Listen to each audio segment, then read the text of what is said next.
active transport across plasma membrane. Start with definition of active transport. This is defined as movement of substance.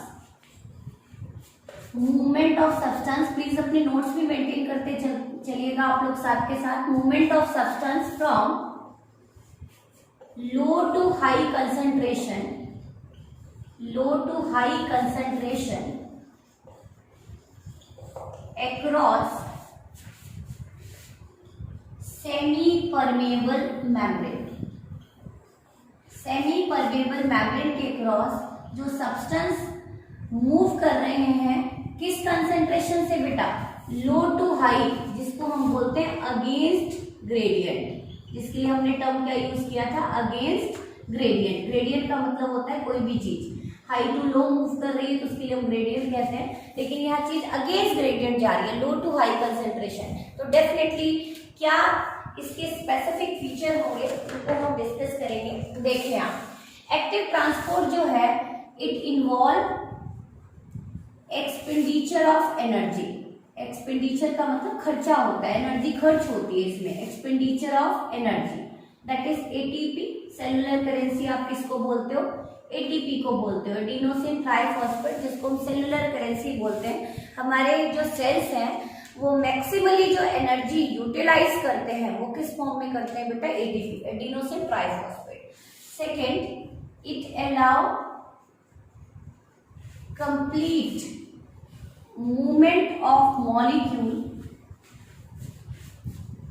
Movement of molecule इन और out. Complete movement का मतलब क्या है बेटा, against gradient भी move कराता जा रहा है, क्योंकि इसमें किसकी एक्सपेंडिचर हो रही है, एटीपी की. तो अगेंस्ट मतलब आप कह रहे हैं कि कोई भी चीज भले ही लो कंसंट्रेशन में कंपार्टमेंट में तो वो लो टू हाई भी मूव करेगी. नाउ दिस एक्टिव ट्रांसपोर्ट किससे अफेक्ट होती है बेटा, तो दिस एक्टिव ट्रांसपोर्ट फिर हम मीन पढ़ेंगे कैसे कैसे एक्टिव ट्रांसपोर्ट चलती है मेम्ब्रेन के क्रॉस. तो it is affected by temperature. Temperature से यदि बहुत टेम्परेचर बढ़ता है तो एक्टिव ट्रांसपोर्ट डिक्रीज होगी, क्योंकि जो एक्टिव ट्रांसपोर्ट मेम्ब्रेन के क्रॉस करते हैं वहाँ पे बहुत सारे पंप और कैरियर प्रोटीन इन्वॉल्व होते हैं, और हाई टेम्परेचर पे प्रोटीन्स क्या हो जाते हैं बेटा, डीनेचर हो जाते हैं, अपनी फंक्शनैलिटी को लॉस्ट कर देते हैं. तो it is affected by temperature. Second one आ सकता है कोई मेटाबॉलिक इनहिबिटर्स. मेटाबॉलिक इनहिबिटर्स का मतलब सपोज आप किसी एक सॉल्यूट को मूव कराने वाले थे बेटा, उसी जैसा कुछ प्रीटी मच सिमिलर कोई अदर सॉल्यूट आ जाता है तो उसकी मूवमेंट में क्या क्रिएट करेगा, इंटरफेरेंस क्रिएट करेगा. तो इन्हीं मेटाबॉलिक इनहिबिटर्स लाइक साइनाइड जो एटीपी की प्रोडक्शन को रिड्यूस कर देगा, अल्टीमेट एक्टिव ट्रांसपोर्ट को भी रिड्यूस कर देगा. टेम्परेचर हो गया, मेटाबॉलिक इनहिबिटर हो गए, कंसंट्रेशन ऑफ सोल्यूट हो गया. यदि सोल्यूट की कंसंट्रेशन हम बढ़ा दें तो वो एक्टिव ट्रांसपोर्ट की रेट को बढ़ा देगा. यहाँ पे ये डायरेक्टली प्रोपोर्शनल है बेटा. तो concentration of solute increases the rate of active transport up to saturation kinetic. मतलब एक लिमिट तक जब आप सोल्यूट कंसंट्रेशन बढ़ाते जाते हैं तो एक्टिव ट्रांसपोर्ट भी बढ़ती जाती है एक लिमिट तक.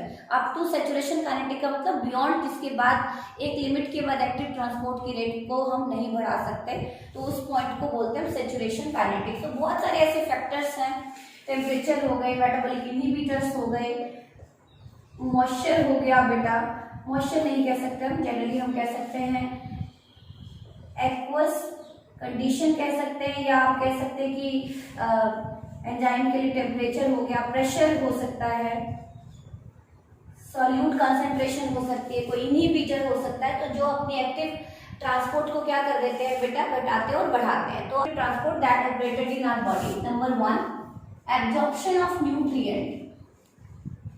Absorption of nutrient across ileum and jejunum, part of small intestine, to the blood, और you can call central circulation, ताकि वो बॉडी में से मूव कर सके। क्लियर।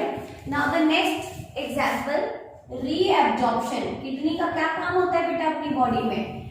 फिल्ट्रेशन करना होता है ब्लड का, और यूरिन की फॉर्मेशन होता है जिसको यूरोपोइसिस आप कहते हैं। तो हम बात कर रहे थे बेटा कि यदि हमारी बॉडी से सब यूजफुल न्यूट्रिएंट, ग्लूकोज हो गया या हमारे सोडियम पोटेशियम आयन हो गए, यदि बॉडी से बाहर निकल जाए तो it lead to various physiological disturbance in our body. तो नेफ्रॉन उन सारे सब्सटेंस को रीएब्जॉर्ब करा के कहाँ ऐड करती है? सेंट्रल सर्कुलेशन में। तो रीएब्जॉर्प्शन ऑफ ग्लूकोज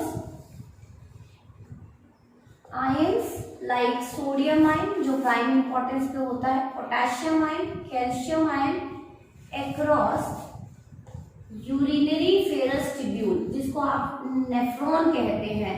10th में आपने बहुत ही गंदा सा पॉइंट स्ट्रक्चर पढ़ा होगा जो आपको बनाने में बिल्कुल भी अच्छा नहीं लगता होगा। Nephron across uriniferous tubule nephron to the blood to the vasa रेक्टा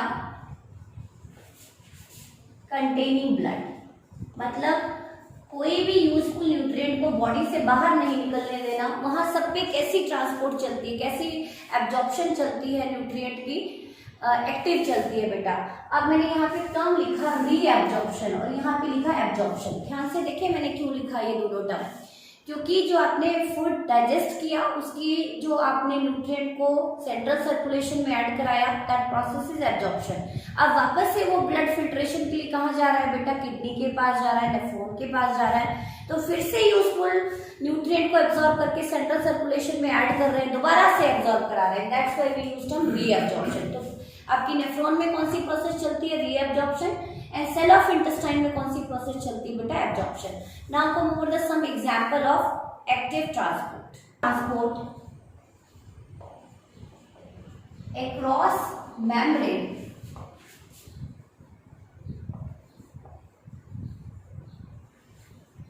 operated via various means। One by one discuss करा दूंगी मैं किसके थ्रू एक्टिव ट्रांसपोर्ट होती है, और जो एक्टिव ट्रांसपोर्ट होती है वो मटेरियल की कैसी मूवमेंट कराती है? 100% इन और आउट।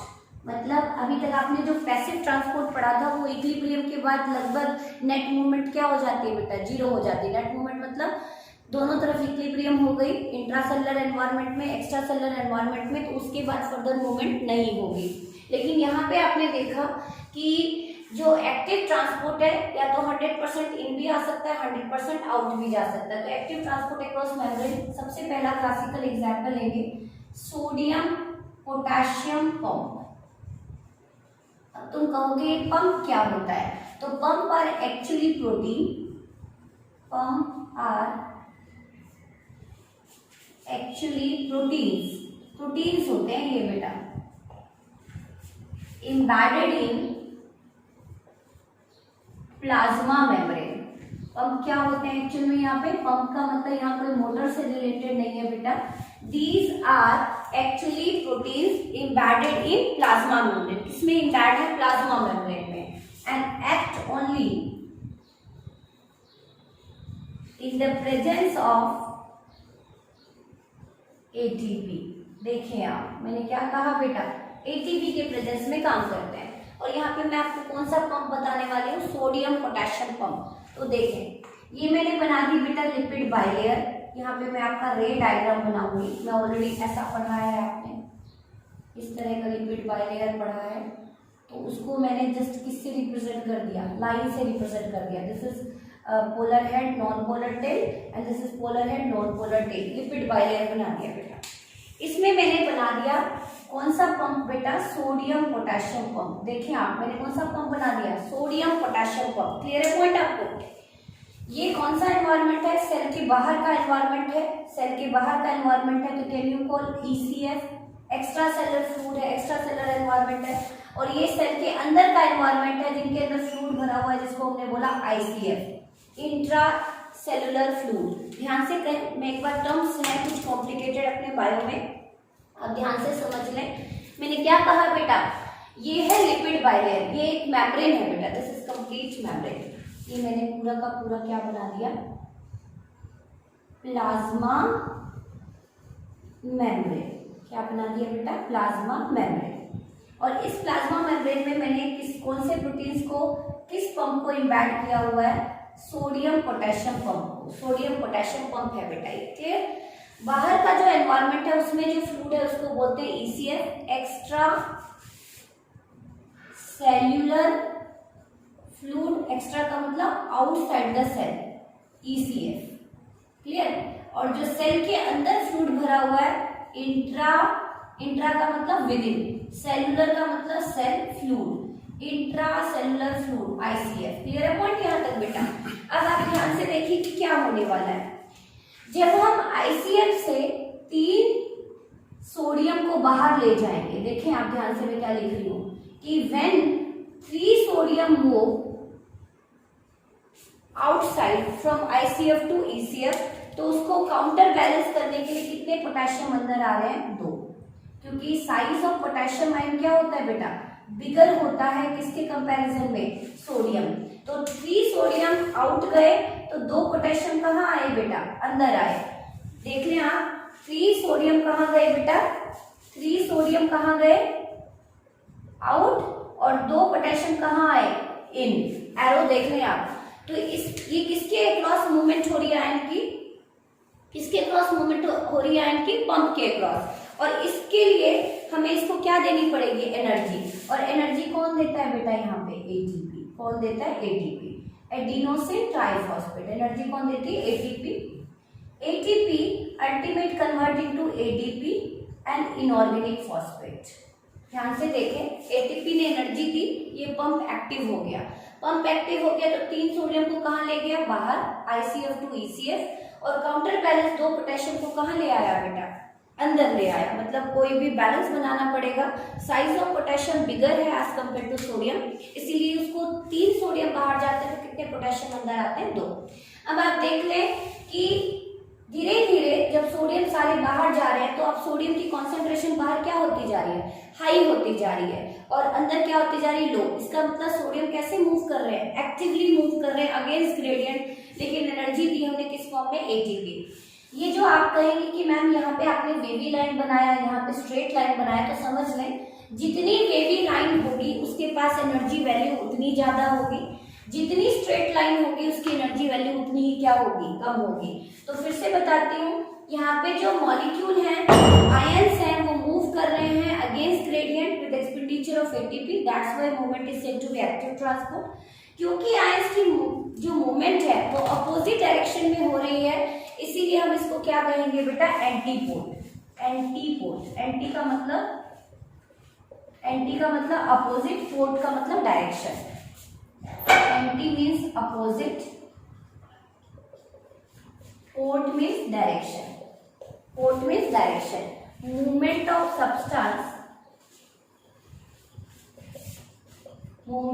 सब्सटेंस से आयंस in opposite direction, ऐसी मूवमेंट को क्या बोलते हो आप, एंटीपोल। क्लियर है पॉइंट। तो अब आपने क्या देखा कि जो यहाँ पे मूवमेंट हुई है आयंस की, वो किसके प्रेजेंस में हुई है बेटा, किसके प्रेजेंस में हुई है, ATP के प्रेजेंस में। Movement across sodium potassium pump किसके प्रेजेंस में हो रही है, ATP। तो यहाँ पे 2 तरह के एक्टिव ट्रांसपोर्ट देखिए आपने, एक तो primary active transport, primary active transport. ध्यान से सुने क्या कहता है primary active transport, sodium potassium pump के रिस्पेक्ट में एक्सप्लेन कर रही हूं मैं। Primary active transport are defined as transport of molecule और any ions across membrane with direct expenditure of energy,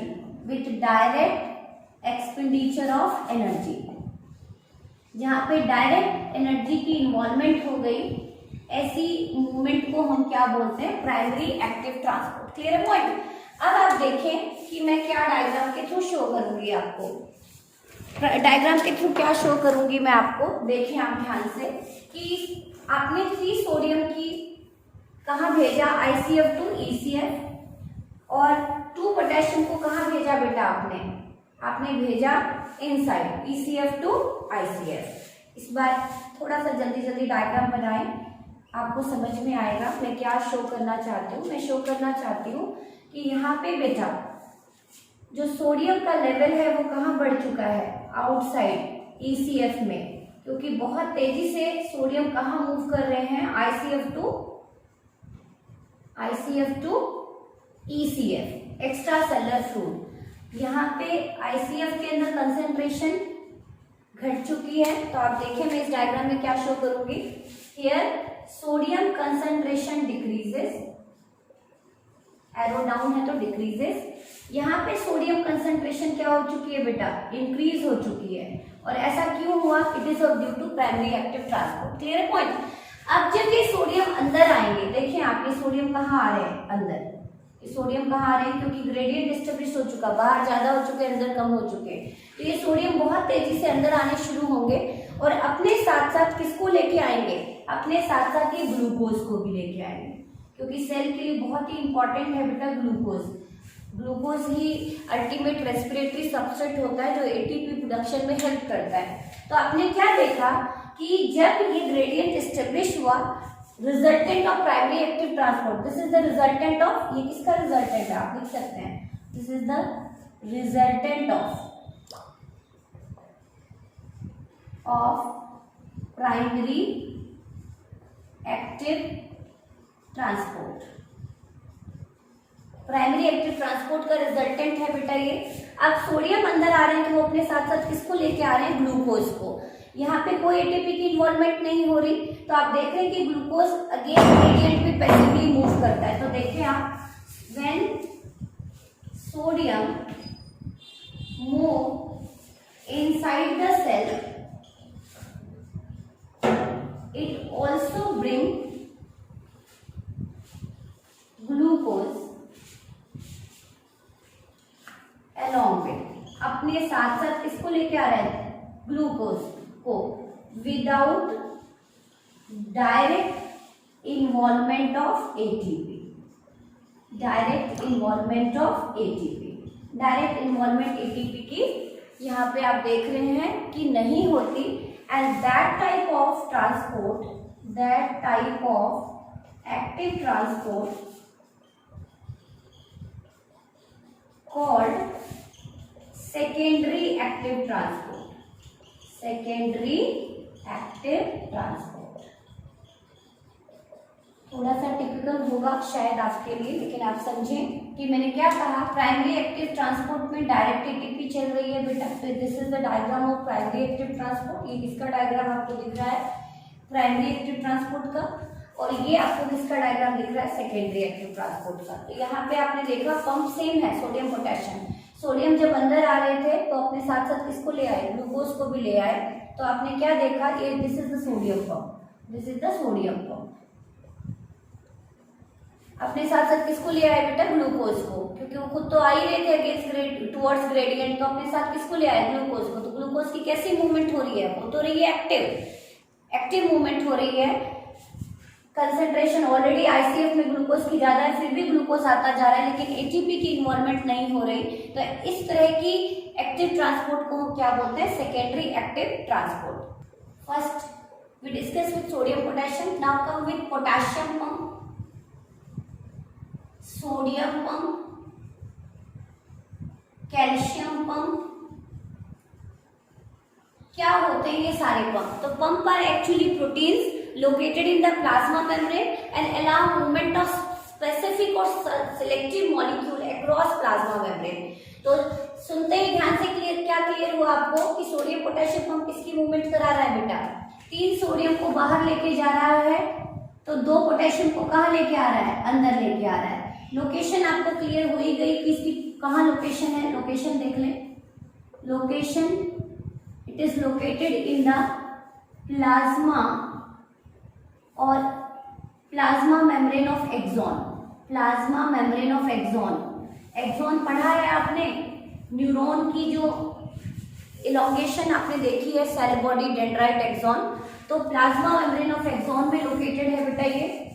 potassium pump और कहाँ लोकेटेड है ये आपका sodium potassium pump in the membrane of nephron, generally in PCT region, proximal convoluted tubule, क्योंकि बहुत तेजी से आयंस की मूवमेंट करा रहे हैं cell to blood. Potassium pump located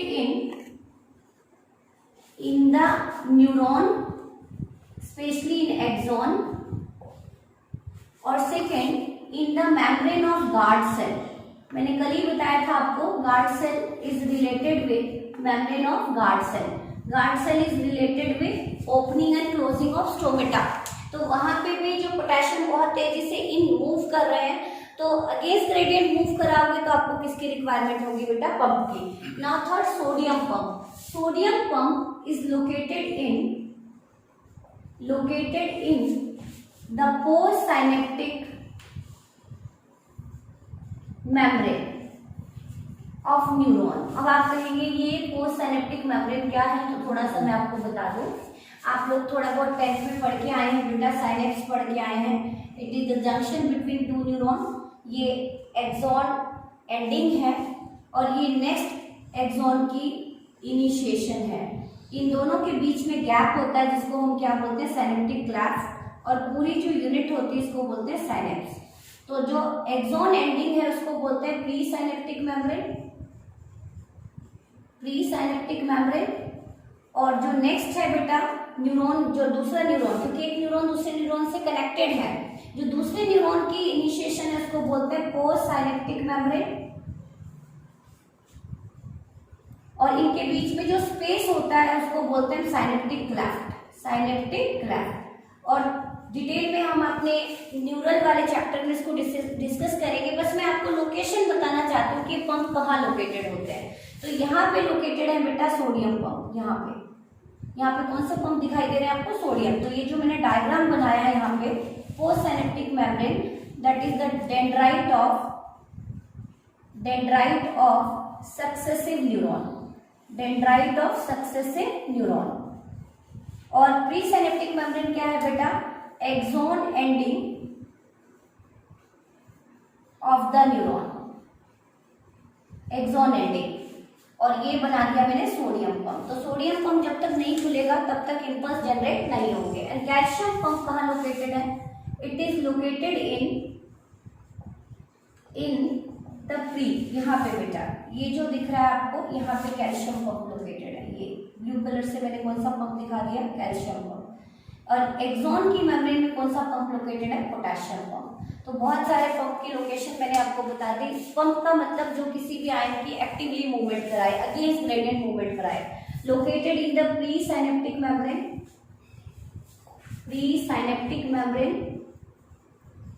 that is axon ending.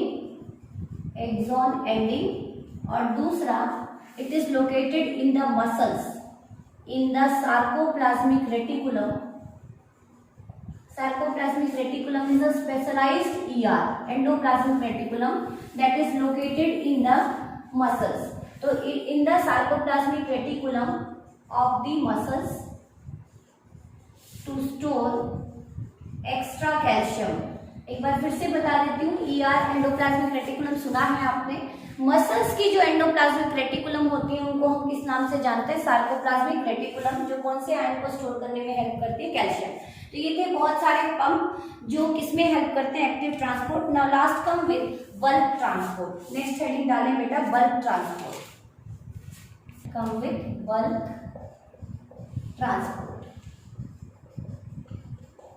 Bulk का मतलब होता है लार्ज अमाउंट में। Bulk transport involve movement of molecules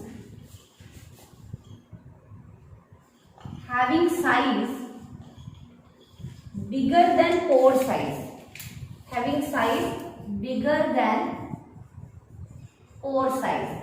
membrane के साइज से बड़ा है यदि मॉलिक्यूल का साइज बेटा, तो उसको हम क्या बोलते हैं, बल्क ट्रांसपोर्ट बोलते हैं।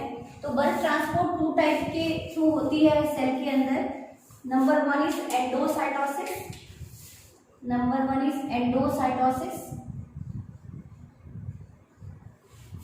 And number two is exocytosis. Endo का मतलब इनसाइड, आउटसाइड से इनसाइड यदि सेल में कोई बड़ा मॉलिक्यूल मूव कर रहा है जिसका साइज पार्टिकल साइज से बड़ा है उसको क्या बोलेंगे? Endocytosis. Again it is of two type बेटा, फेगोसाइटोसिस जिसको आप सेल ईटिंग कहते हैं, जैसे अमीबा के अंदर न्यूट्रिशन पढ़ा है आपने, एंड पिनोसाइटोसिस, सेल ड्रिंकिंग, जहां पे लिक्विड इनटेक हो रही है उसके लिए क्या टर्म यूज किया? पिनोसाइटोसिस। तो phagocytosis is cell eating and pinocytosis means cell drinking. And the classical example of phagocytosis is nutrition in amoeba पढ़ते हो आप, intake of food या ingestion of food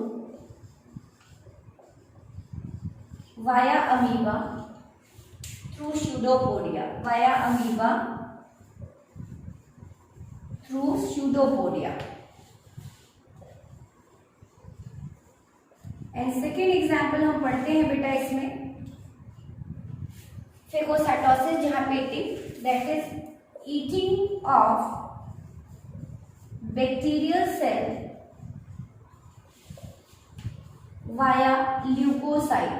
अपनी बॉडी में यदि कोई बैक्टीरिया है, कोई पैथोजन है, एंटर करता है तो हमारे WBC उनको इंजेस्ट कर जाते हैं, खा जाते हैं, और इस तरह की जो सेल के क्रॉस मूवमेंट है उसको आप क्या बोल देते हो? फेगोसाइटोसिस कहते हैं। Pinocytosis in which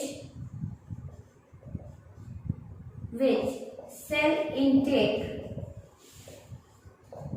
liquid material.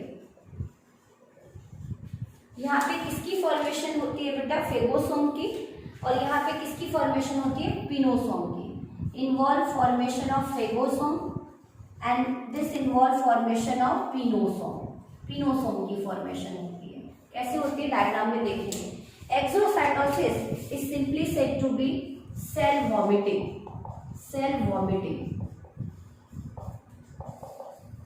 Through which cell allow movement of waste material outside, जिसके थ्रू सेल अपने वेस्ट मटेरियल को बाहर की तरफ धकेल देता है, जिसका साइज पोर साइज से बिगर है। इस तरह की मूवमेंट को हम क्या बोल देते हैं बेटा? हम बोल देते हैं ऐसी मूवमेंट को एक्सोसाइटोसिस। फटाफट डायग्राम के थ्रू देखेंगे हम, फिर आपको अच्छे से क्लियर हो जाएगा। हो रही है यहाँ पे, तो आप देखें कि suppose this is plasma membrane, मैंने यहाँ पे ये ड्रॉ किया, suppose this is plasma membrane. ये कौन सी मेम्ब्रेन है? Plasma membrane. यहाँ पे हम कोई भी सॉलिड पार्टिकल ले आए जिसका साइज पोर साइज से बड़ा है, सपोज दिस इज फूड या कोई भी पार्टिकल, क्लियर। जैसे ये सेल के पास आता है, सेल अंडर वो इनवेजिनेशन, सेल के अंदर इनग्रोथ होनी शुरू हो गई। इनग्रोथ से प्लाज्मा मेम्ब्रेन अंदर की तरफ आ रहा है और ये इसमें एंटर कर गया, क्लियर। नेक्स्ट स्टेप में आपको क्या दिखाई दिया बेटा कि ये जो ग्रोथ हुई थी, पहले में आपको क्या दिखाई दिया? सिंपली ये प्लाज्मा मेम्ब्रेन हमारा इनटेक है। दूसरे स्टेप में आपको क्या दिखाई दिया बेटा? हमारी इन्वेजिनेशन ऑफ प्लाज्मा मेम्ब्रेन। कौन सा स्टेप दिखाई दिया? Invagination of plasma membrane. Invagination of plasma membrane, plasma membrane. इसके अंदर अपना ये सॉलिड फूड पार्टिकल एंटर कर चुका है, क्लियर। नाउ द नेक्स्ट क्या होने वाला है? ये मेम्ब्रेन अपना ऐसे ही रह गया और ये पिंचिंग होके, पिंचिंग का मतलब ये टूट के कहाँ आ चुका है? अंदर आ चुका है, and that structure is said to be phagosome. Now it enter into primary lysosome, ये हम डिटेल में आगे पढ़ेंगे। तो pinching in of plasma membrane along with food called phagosome। तो आप क्या देख रहे हैं कि बार बार सेल इस तरह से फूड इनटेक करता रहा बेटा, तो प्लाज्मा मेम्ब्रेन का साइज क्या होता जाएगा? छोटा होता जाएगा, क्लियर। तो अब ये पूरा का पूरा जो डायग्राम था, क्या देख रहे हो, सेल इसके थ्रू फूड इनटेक कर रहा है, तो हमने इसको क्या कह दिया, एंडोसाइटोसिस। क्या कह दिया, एंडोसाइटोसिस। क्लियर। अब ये फूड की एंट्री हो चुकी है, फेगोसोम बन चुके हैं, तो सेल ने एक बिग साइज के मॉलिक्यूल की एंट्री करा दी, मूवमेंट करा दी across plasma membrane, that's where this movement is said to be endocytosis. Now come over in exocytosis. क्या होगा एक्सोसाइटोसिस में, देख लेते हैं। अगेन इन एक्सोसाइटोसिस आपको क्या दिखाई देगा बेटा, फटाफट देखेंगे हम, डू फास्ट। इन एक्सोसाइटोसिस आपको क्या दिखाई देगा, मैं इसको थोड़ा इरेज करती हूँ। Suppose this is plasma membrane, ये यहाँ पे फेगोसोम था, फूड की डाइजेशन हो चुकी है, एब्जॉर्प्शन हो चुकी है, now it is waste, these are waste, waste है, इसको सेल से बाहर निकालना है, तो ये सेल से कैसे बाहर निकले, these are undigested waste, undigested waste. ये क्या दिख रही है आपको, प्लाज्मा मेम्ब्रेन। मैं कौन सी इवेंट एक्सप्लेन करने वाली हूँ, exocytosis. Exocytosis is exocytosis just opposite to endocytosis. क्या क्या होने वाला है, यहाँ पे पिंचिंग इन हुई थी, यहाँ पे पिंचिंग ऑफ होगा। देखें आप, ये जाके अटैच हो जाएगा बेटा किससे, मेम्ब्रेन से। किससे अटैच हो गया, ये मेम्ब्रेन से। क्लियर। इसमें क्या भरा हुआ है, वेस्ट। क्लियर। इसके बाद नेक्स्ट स्टेप में ये क्या करेगा, ये प्लाज्मा मेम्ब्रेन के साइज को इनलार्ज कर देगा और सारे के सारे वेस्ट को कहाँ निकाल दिया, इसने बाहर निकाल दिया। तो आपने क्या देखा कि ड्यूरिंग एंडोसाइटोसिस प्लाज्मा मेम्ब्रेन का साइज क्या होता है बेटा, रिड्यूस, और ड्यूरिंग एक्सोसाइटोसिस वापस से प्लाज्मा मेम्ब्रेन का साइज क्या हो जाता है, मेंटेन। तो bulk transport mainly associated with maintenance of the size of plasma membrane. और जब किसी भी सब्सटेंस का जो साइज है पोर साइज से बिगर होगा, तो इस टाइप की मूवमेंट को हम क्या बोलते हैं बेटा, एंडोसाइटोसिस, एक्सोसाइटोसिस और सिंपली बल्क ट्रांसपोर्ट। क्लियर। तो बेटा हमने लास्ट अपना कवर कर लिया bulk transport. This is the complete explanation of active transport across plasma membrane, जिसमें हमने बहुत सारे कैरियर प्रोटीन्स का रोल पढ़ा, हमने पंप का रोल पढ़ा, और मोस्ट इंपॉर्टेंट हमने बल्क ट्रांसपोर्ट पढ़ा, जो हमने 2 टाइप की पढ़ी, एंडोसाइटोसिस एंड एक्सोसाइटोसिस। एक बार फिर से डेफिनेशन देख लें, वैसे हम डायग्राम के थ्रू कर चुके हैं कि यदि पार्टिकल साइज, मॉलिक्यूल साइज बिगर है पोर साइज से, तो जो एंट्री हो रही है उस प्रोसेस को क्या बोलते हैं, फेगोसाइटोसिस। और यदि पार्टिकल साइज और मॉलिक्यूल, जो भी लिक्विड मॉलिक्यूल है वो पोर साइज से बिगर है, तो जो सेल इनटेक करता है उसको हम क्या बोलते हैं, pinocytosis. This is the just definition. Exocytosis commonly said to be cell vomiting और ई-फेगी performed when undigested food material are thrown out, जिसमें सेल अपने अनडाइजेस्टेड वेस्ट को बाहर निकालता है। ये both process membrane structure changes, क्योंकि मेम्ब्रेन का स्ट्रक्चर क्या हो रहा है बेटा, चेंज हो रहा है। जब फेगोसोम बन रहे हैं तो मेम्ब्रेन शॉर्ट हो रही है, जब उसको एग्जिट करा रही है एक्सोसाइटोसिस तो मेम्ब्रेन स्ट्रक्चर एनलार्ज हो रही है। तो जो ये मेम्ब्रेन स्ट्रक्चर चेंज हो रहा है, इसी प्रोसेस में किसकी इन्वॉल्वमेंट होती है, एटीपी। इसीलिए हम बल्क ट्रांसपोर्ट को भी किस हेडिंग के अंडर पढ़ते हैं, एक्टिव ट्रांसपोर्ट के क्रॉस। तो this is the complete explanation of active transport. In now next segment we start with next organ. Thank you so much.